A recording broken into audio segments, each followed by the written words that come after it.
கேட்டிருக்காங்கன்னா பீரியட்னா என்ன, ஆம்பிளிடியூட்னா என்ன அப்படிங்கிற விஷயத்த வந்து கேட்டிருக்கான். பீரியட் அப்படின்னா என்ன, உங்களுக்கு ஏதாவது ஐடியா இருக்கா?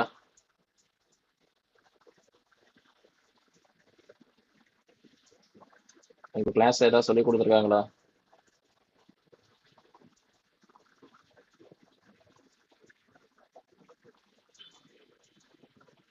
சும்மா சொல்லுங்கம்மா, உங்களுக்கு தெரிஞ்சதை சொல்லுங்களேன். இதெல்லாம் நான் சொல்றேன். என்னம்மா?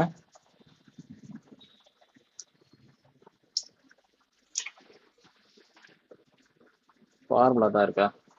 பீரியட்னா ஃபார்முலாவா? சரி சொல்லு பாப்போம், என்ன ஃபார்முலா அது? எனக்கு வந்து ஃபார்முலாலாம் பெருசா தெரியாதுமா. ஆம்பிட்யூட் அப்படிங்கிறது வந்து லைக் லென்த் அப்படிங்கிறத நான் சொல்லுவேன். பீரியட் அப்படிங்கிறது வந்து எதை மீன் பண்ணுவேன்னா, நான் வந்து அந்த பர்டிகுலர் பீரியட்குள்ள இப்படி மேலே ஏறி கீழே ஏறி வருது பாத்தீங்களா, அதை வந்து சொல்லுவேன். பீரியட்னா இப்போ இந்த பர்டிகுலர் லென்த்துக்குள்ள தான் நம்ம பார்ப்போம். என்னன்னா இது வந்து இந்த பர்டிகுலர் போர்ஷன் மட்டும் பாருங்களேன். அதாவது 0ல இருந்து 2πக்குள்ள, ஓகேவா? இந்த 2πக்குள்ள உங்களுக்கு என்ன ஆகுதுன்னா, இப்படி மேலே ஏறிட்டு கீழே இறங்குது. அது அப்படியே இப்படி எடுத்து ஒட்டுங்க. மேலே ஏறி கீழே இறங்குது, ஓகேவா? அடுத்தது இந்த இடத்துல இருந்து அப்படியே இங்க போங்க. இந்த இடத்துல பண்ணா மேலே ஏறி இப்படி கீழே இறங்கியிருக்கோம், ஓகேவா?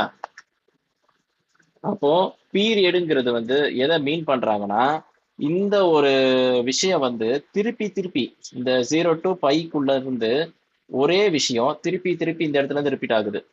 அது அப்படியே cut copy paste, copy paste, copy paste.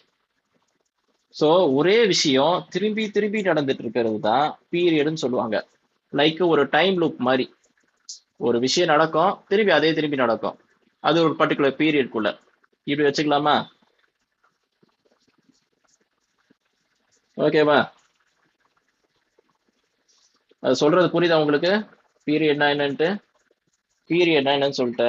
அப்ப ஆம்பிளிடியூட்னா அப்படின்னு என்னன்னு பாத்தீங்கன்னா, உங்களுக்கு அந்த நான் சொன்ன பாத்தீங்களா, இந்த பர்டிகுலர் ரேடியஸ்க்குள்ள உங்களுக்கு வந்து இதோட ரேடியஸும் இதோட ரேடியஸையும் சம் பண்ணா எனக்கு வந்து 1 கிடைக்கணும். அவ்வளவுதான், முடிஞ்சு போச்சு. ஓகேவா? ஸோ இதை தான் வச்சு வந்து பீரியடா என்ன, ஆம்பிளிடியூடா என்னன்னு சொல்லிட்டு உங்ககிட்ட வந்து ஃபார்முலா சொல்லியிருப்பாங்க. இதுல வந்து சைன் எக்ஸ்னா நான் வந்து சொல்லிட்டேன். நார்மலா வந்து சைன் எக்ஸ் கிராஃப் வந்து இப்படி இருந்திருக்கும், இப்படி இருக்கும்னு நான் சொல்லிட்டேன். இப்போ இதுல வந்து நான் இப்போ அடுத்த எக்ஸ்டென்ஷன் பண்றேன். சும்மா இருக்கு, எனக்கு தோணல. என்ன பண்றேன், நான் சைன் எக்ஸ் தான் பண்ணிடுவேன். சைன் 7x கொடுப்பேன், சைன் 1/xன்னு கொடுப்பேன். அடுத்தது வந்து சைன் 4 இன்டூ, எனக்கு சும்மா இருக்கு தோணல. இப்போ 4 டைம் இன்க்ரீஸ் பண்றேன், 4 time increase into sine of -2x. இப்படிங்கிறதுக்கெல்லாம் எனக்கு வந்து அந்த ஆம்பிடியூட், இங்க வந்து நான் ஆம்பிடியூட்ங்கிறது வந்து மாடி இந்த பர்டிகுலர் இந்த ரேடியஸும் இந்த ரேடியஸும் சம் பண்ணா எனக்கு 1 கிடைக்கும்.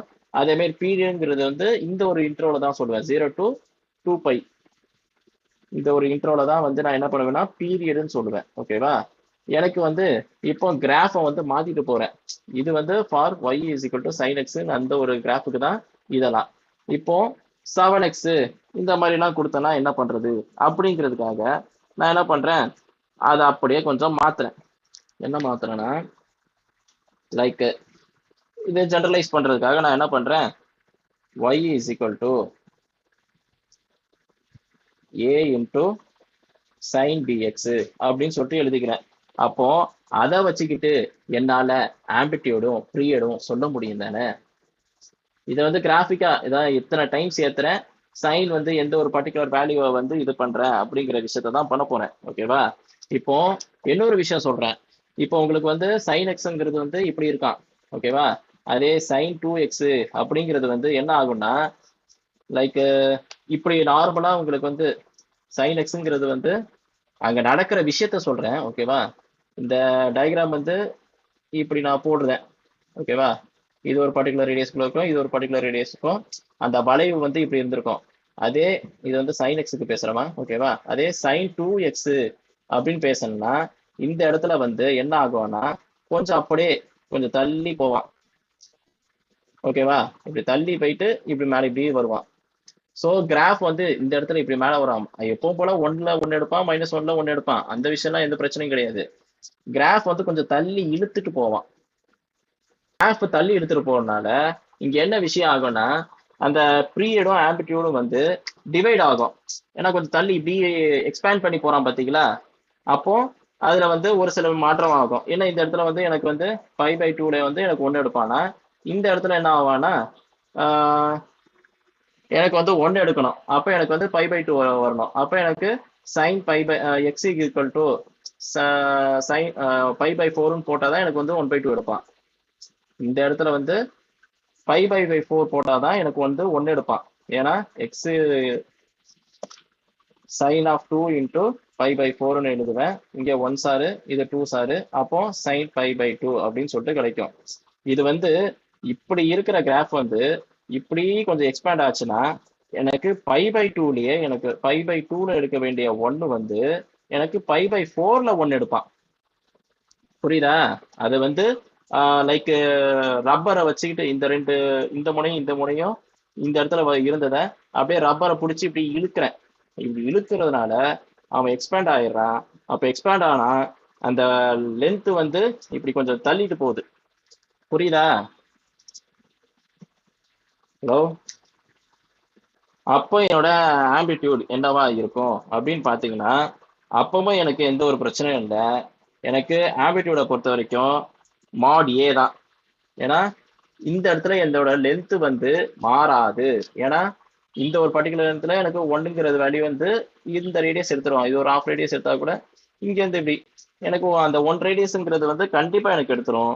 ஸோ மாட் ஏ இந்த இடத்துல அது நான் ஃபார்முலைஸ்டா நான் பேசணும்னா இங்க ஏ இன்டூ சைன் ஆஃப் டிஎக்ஸ்ன்னு சொல்லிட்டு எழுதுவேன். இங்க ஏயோட வேல்யூ 1, பியோட வேல்யூ 7. ஸோ ஏயோட வேல்யூ இங்க 1ங்கிறதுனால அப்படியே எடுத்து எழுதிடுவேன். ஓகேவா? இந்த ஒரு ஃபங்க்ஷனை பொறுத்த வரைக்கும் பேசியிருக்கேன். அதே வந்து பீரியடை பொறுத்த வரைக்கும் நான் என்ன பண்ணுவேன், லைக் பீரியடை பொறுத்த வரைக்கும் எனக்கு ஒரு ஃபார்முலா இருக்கு. என்ன? 2πன்னு சொல்லியிருந்தேன். என்னோட டோட்டல் லென்த். ஓகேவா? இந்த ஒரு பர்டிகுலர் 0 to 2πக்குள்ள இந்த ஒரு விஷயம் தான் எனக்கு திரும்பி திரும்பி திரும்பி அதை அப்படியே கட்டு காப்பி பேஸ்ட். ஓகேவா? கட்டு பேஸ்ட் தான் அந்த ஒரு விஷயம் ஆகுது. ஸோ இந்த 2π இங்க வந்து ஸ்ட்ரெச் பண்றேன்ல, எவ்வளவு ஸ்ட்ரெச் பண்றேன் அப்படிங்கிறதுக்கு நான் என்ன பண்றேன், டிவைடட் பை ஏ மாடு பி அப்படின்னு சொல்லிட்டு எழுதிடுறேன். ஏன்னா இங்க ஸ்ட்ரெச் பண்றது வந்து 7x-ஆல ஸ்ட்ரெச் பண்றேன், அப்படியே இப்படி இழுக்கிறேன்.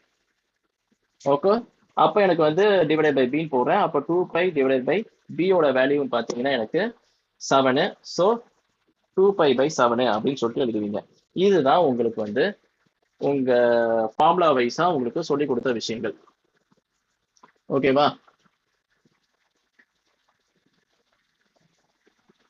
புரிஞ்சாமா? ஏன் இதை பண்றாங்க, எதுக்கு இது பண்றாங்கன்னு தெரியுதா இப்போ? இந்த பீரியட்னா என்ன, இது என்ன பண்றாங்கன்ட்டு அப்படியே எனக்கு வந்து இந்த கொஸ்டினுக்கு ஃபார்முலா சொல்லிட்டேன்ல, இதுதான் எனக்கு ஜெனரலைஸ்டு.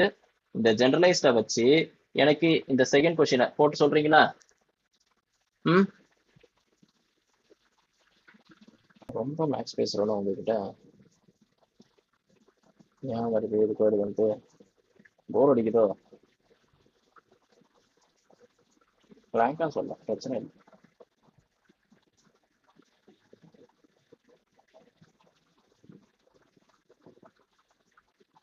ஹலோ?